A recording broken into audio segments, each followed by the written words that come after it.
Olha, eu acho que essa estrutura que a gente tem hoje montada, por exemplo, com os comitês de bacia, não sei se vocês sabiam, no início o comitê de bacia daquela região, ele iria pegar a região do Vale, inclusive.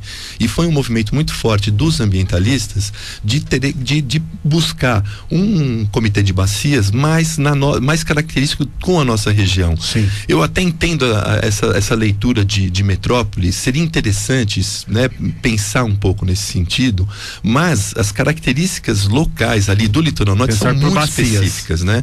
E aí, trabalhando essa questão por bacia, a gente vai ter uma característica específica, que é diferente de região metropolitana. Mas ao mesmo tempo não dá para dissociar o fato de que, por exemplo, o litoral tem essa interação aqui com o Vale, né? Na verdade é uma realidade de Estado, né? O Estado, ele olha as regiões metropolitanas de uma maneira diferente que nós ambientalistas olhamos, e o Plano Nacional de Recursos Hídricos e todos os outros sistemas olham por bacias, porque a bacia traz toda uma característica própria. Mas tem uma outra coisa também, viu, Beto? Fica parecendo muitas vezes para as pessoas que o ambientalista é o bicho-papão. Ele é o único que não concorda com nada, é o único que não aceita o desenvolvimento, o desenvolvimentismo.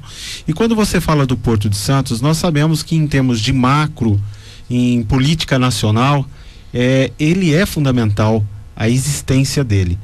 Como ambientalista ou como um grupo, você sugeriria ou tem algumas outras alternativas pensando da possibilidade de existir? Até pegando o gancho nessa pergunta, o próprio Chico Graziano, né, que é o secretário estadual do Meio Ambiente, disse que talvez seria mais interessante ampliar o Porto de Santos do que ampliar o Porto de São Sebastião, causaria menos impacto aí social e ambiental. Você concorda um pouco com isso ou não? Então, eu concordo muito por estar na minha região, né? E a gente não gosta de ver a região crescendo dentro deste modelo de desenvolvimento. Sim. Eu acho que a grande questão que você levanta é assim: nós temos um modelo de desenvolvimento que hoje em dia não está muito preocupado com as questões ambientais, de qualidade de vida e socioambientais, né? E sociais que vêm acopladas tem que incluir aí. O homem aí. O lucro a qualquer custo, né? E é assim que funciona, e é assim que tem funcionado todas as coisas que são feitas, inclusive pelo próprio governo do estado, né? A perspectiva é assim: por que não está se duplicando hoje a Tamoios? Porque não se vê não tem-se uma visão do lucro que você poderia ter na privatização, na hora que você vai fazer o pedagiamento, quem que vai ganhar pedágio.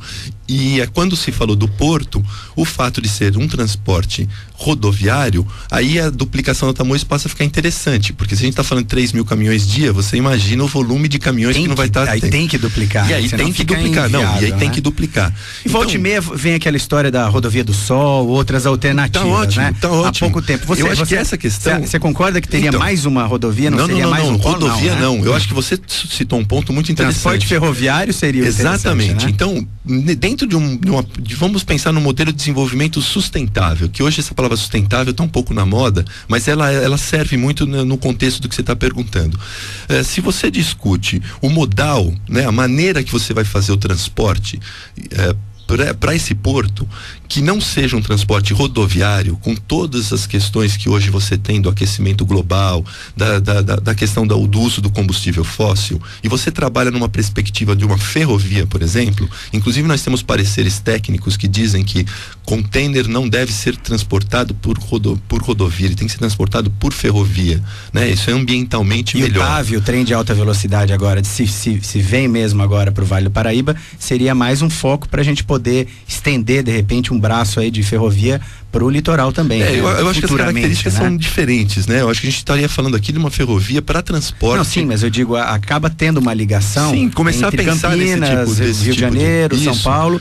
E sem deixar o litoral norte atrás disso, né? Eu acho que existem outras alternativas a você fazer o transporte rodoviário.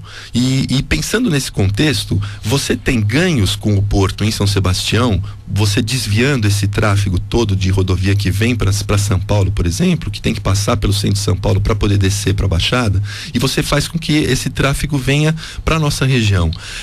Se você pensar macro regionalmente, isso é uma coisa que é interessante, mas se você for pensar no micro, você está sacrificando a população que vive naquela região. E aí a gente tem que achar saídas para esses impasses.